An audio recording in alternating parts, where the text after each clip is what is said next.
cell, it felt like I lost all hope. You could smell the concrete, the isolation, the loneliness. And I knew in my heart that I would die here.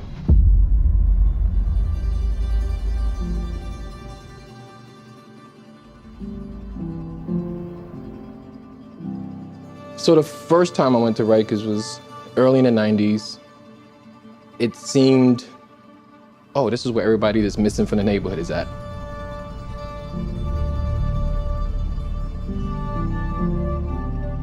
My story isn't unique. There's many kids growing up in environments that aren't safe, that aren't conducive to success. They fall into the narrative that society has given to them. And that's the way I saw myself. I'm 15 years old and I'm already going to prison.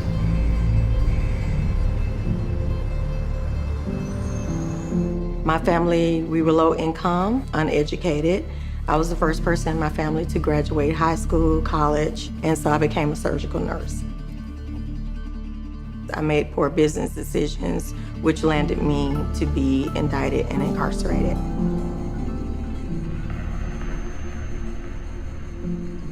My sentence was 78 months. My charges were health and bank fraud. I was charged as an adult at the age of 15, sentenced to 12 years in the Department of Corrections. I ended up serving 12 years inside. Psychologically, you have to prepare yourself to survive there. In a place like prison, violence is the norm. Completely unpredictable. There's too many scenarios for things to go wrong. It's easy for you to incur a minor infraction that could land you in a place like solitary confinement. Having too many pencils. Having extra rolls of toilet paper in your cell. Unauthorized exchange. Advocating for yourself too much, talking back to the corrections officers. Those are the types of infractions that could land you in a box the size of a parking space.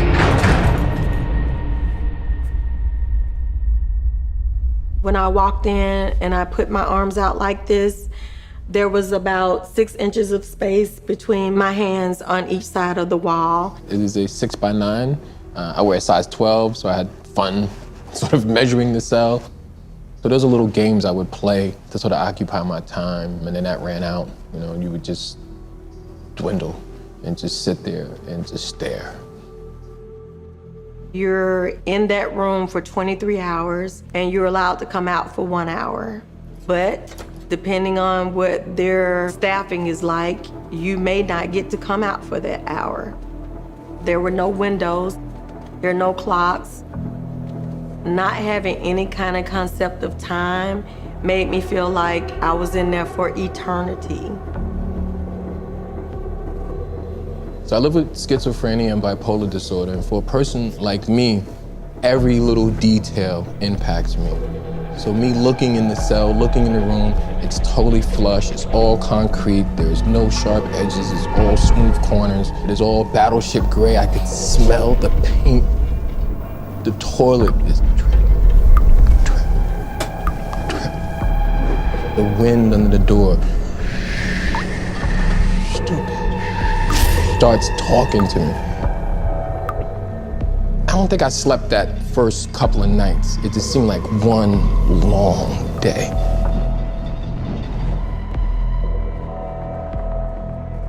The problem with solitary is that you actually don't know how long you're gonna be there.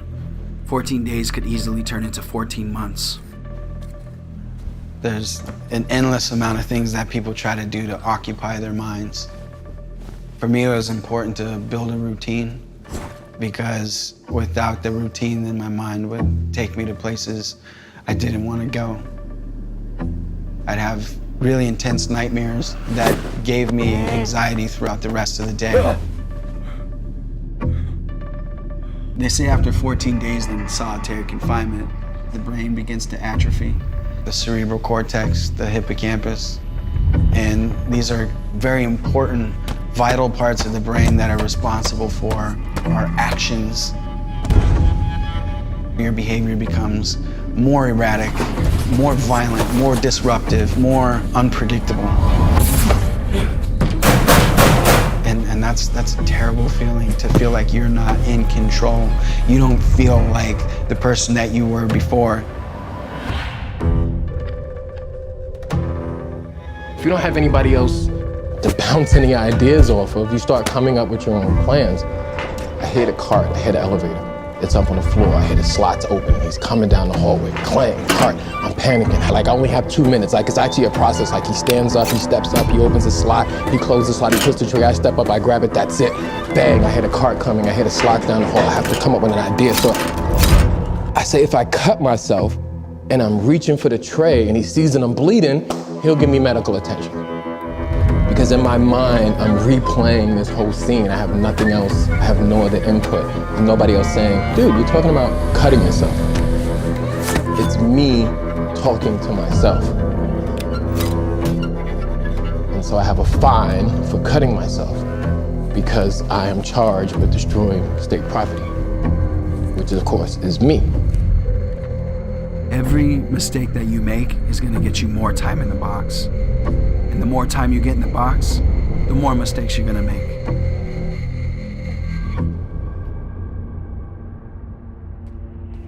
When I felt like things were getting too overwhelming, I would do what's called a cell extraction.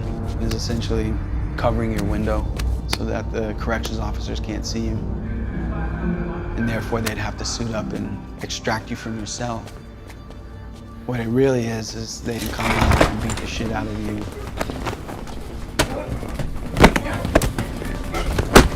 Being in that cell for so long with no human contact, no connection to the outside world, feeling like I was less than a person, having punches being rained down on you was better than not having any contact at all. You know, when people do that, they're not trying to be tough. It's a cry for help.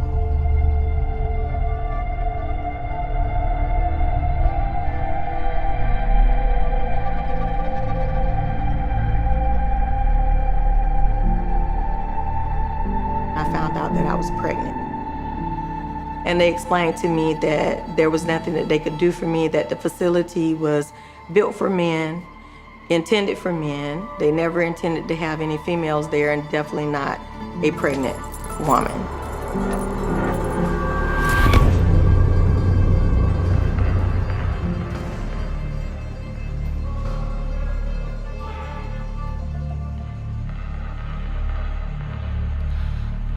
When we got locked down at 10 o'clock, and I feel a big gush between my legs. I'm really afraid for my baby, and my reaction is to just lay back down, squeeze my legs as tight as I could. I just remember her screaming through the crack of the door, something's wrong with Pam and her baby. I remember the ladies all screaming, banging on the doors, making as much noise as they could to try to get someone to come in. Finally, someone came. They got a stretcher up. They took me to medical. They did an ultrasound to see what was going on with my baby. And the nurse told me that there was no baby there, that I had passed it. So she looked to the officers and she asked them, where's the linen? Where's the things that she bled on? And they told her they threw it in the trash.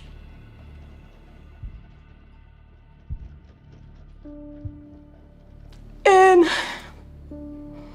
of all the times in my life, I think that had to be the lowest point in my life, to think that my child was just discarded as trash. Right after my miscarriage, they put me in solitary confinement. Rage. Rage is a justifiable emotion. Being angry, you dehumanize yourself. You end up doing things that you would never think you would done ever before in life. That whole system is telling you you're not validated, you're not valid, you're not a human being. And when you lose that, you just don't care anymore, right? You go through a range of emotions. Eventually, the feeling of losing your own identity can start to creep in, and that's more painful than anything I've ever experienced. When I felt really overwhelmed, I'd stand on my top bunk and I would try to get as close as I could to that window, and I'd look down and I can see just wheatgrass blowing in the wind. And the wind, the grass growing healthy, it had a place and a purpose. I didn't, but I still felt connected to it.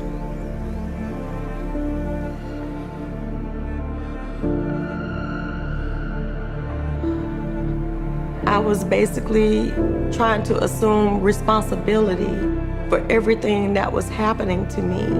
And I did that for a long time, cursing myself out, calling myself stupid and saying how dumb I was, to allow myself to get myself here. And I really just fucked it up. I fucked it up. You tell yourself that we make mistakes. I wasn't allowed a mistake. Something inside me said, no, this is not right. You tried your best to do what was right as best you could, but you still did not deserve this to happen to you.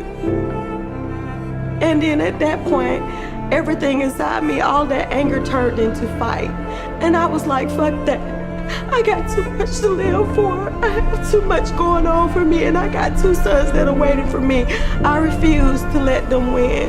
I'm gonna fight. I'm gonna do this. I'm gonna do whatever it takes to get myself out of here and get back home.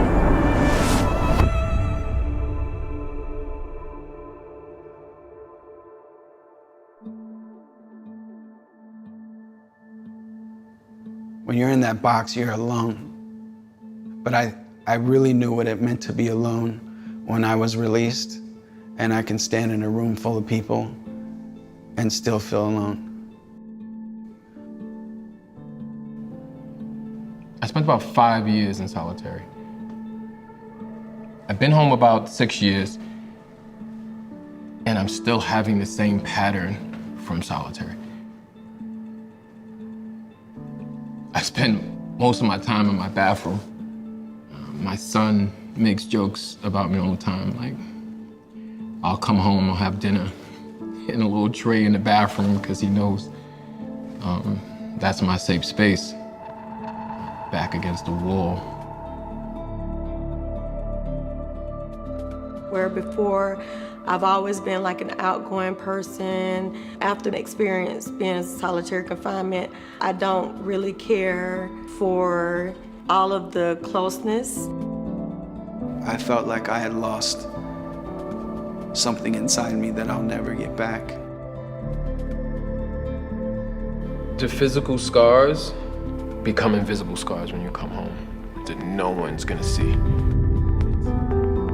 It's not just about the punishment that I have that I'm trying to eradicate. It is getting society to understand that there is a level that we have dropped below that the majority of the world doesn't know exists. There is these dark spots and these sort of safe spaces for pain and punishment and torture to happen, and we pay for it. On any given day, there are anywhere between 80 to 90,000 men, women, and children in solitary confinement. And to put that into perspective, that's enough bodies to fill a pro football stadium. I think a lot about that old saying, if a tree falls in the woods and no one's around to hear it, does it actually make a sound? In the box, I felt like that tree. And now, I feel like I owe my voice to those who lost theirs in the system. For those who didn't get a second chance like I did. This is for them.